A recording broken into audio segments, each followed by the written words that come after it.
Ayan, dahil tapos na ako magluto ng baluna ng manok na adobo, ay kakain na ako ng lunch for the lunch.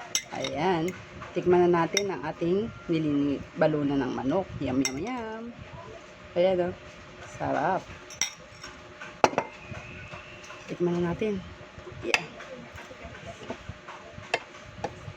Tikman natin ha.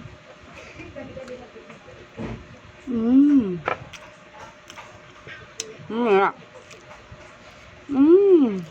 Sarap. Ang lambot ng balon na kasi. Kasi, mininis natin naman bonze. O, diba?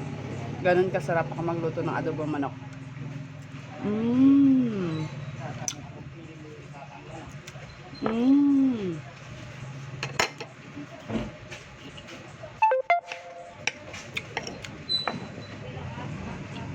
Ayan. Sarap. Diba sabi ko sa inyo, Mingming Inso, mamaya kayo kakain. After ni Mama, nakapaghintay naman kayo, diba? Bad yun.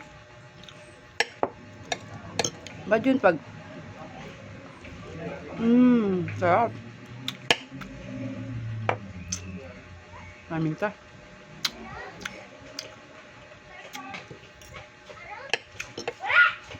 Kaya kasi, lagyan mong tubig yung baluran para lumambot siya.